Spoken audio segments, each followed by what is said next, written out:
Kasih karunia dan damai sejahtera dari Allah Bapa dan dari anaknya Tuhan Yesus Kristus menyertai kamu sekalian. Amin.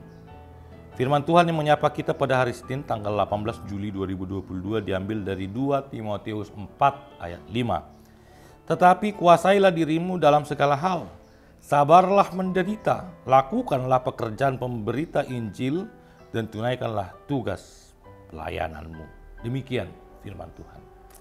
Bapak Ibu yang dikasihi oleh Tuhan kita Yesus Kristus, setiap kehidupan pasti ada pergumulan. Tidak ada kehidupan yang tidak memiliki pergumulan. Bahkan usia yang semakin tua bukan berarti jaminan tidak ada lagi pergumulan. Atau usia yang muda tidak ada pergumulan, tidak ada jaminan untuk itu. Selagi nafas masih di kandung badan, pergumulan pasti harus ada di dalam kehidupan. Tetapi firman Tuhan melalui Timotius ini mengingatkan kita bagaimana kita menguasai diri di dalam segala pergumulan. Terkadang banyak orang yang mengatakan pergumulan membuat dia menderita. Akhirnya dia tidak tahan di dalam kehidupan sehingga dia memaknai pergumulan dengan cara yang salah. Ada yang jatuh kepada hal negatif. Anak-anak muda jatuh kepada narkoba.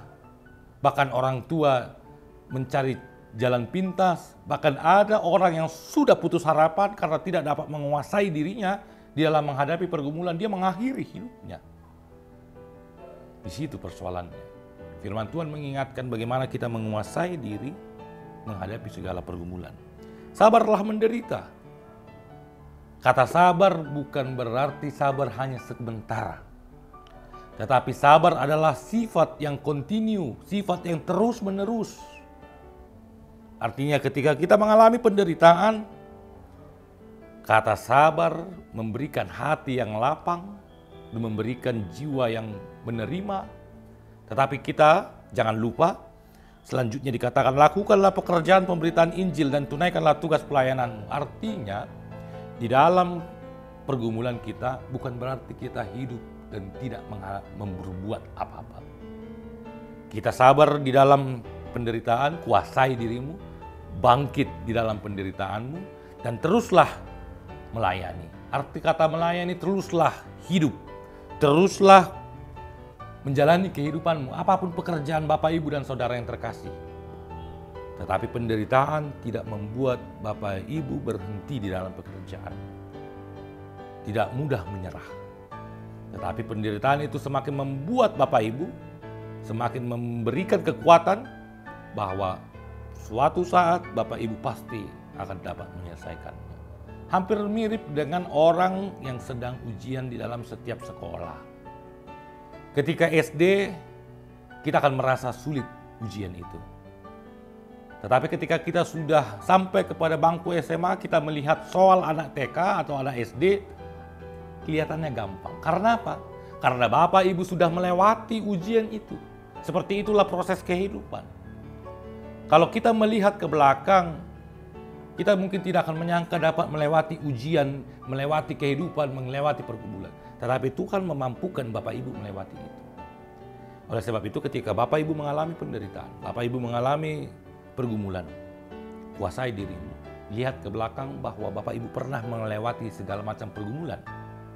Dan sabarlah di dalam penderitaan itu, bangkitlah dan teruslah beraktivitas, maka kita akan dituntun oleh Tuhan menghadapi segala pergumulan.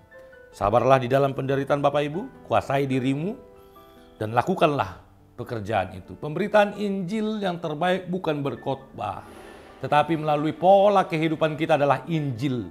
Kita adalah Alkitab yang berjalan, yang dapat dilihat oleh semua orang.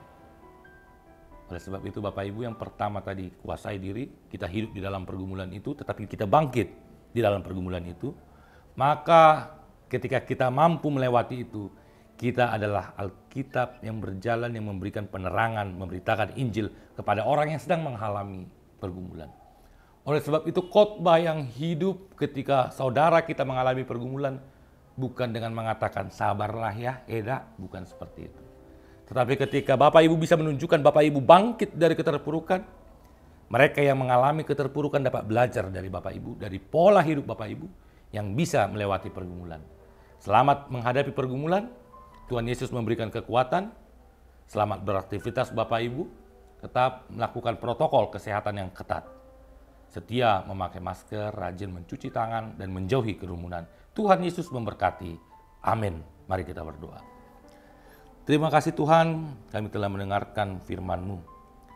Engkau memberikan penguatan kepada kami agar kami menguasai diri di dalam segala penderitaan. Sabar di dalam penderitaan. Tetapi kami harus bangkit berdiri. Kami harus terus menjalani penderitaan itu dan terus beraktivitas dalam kehidupan kami. Karena hidup kami adalah hidup yang melakukan pemberitaan Injil.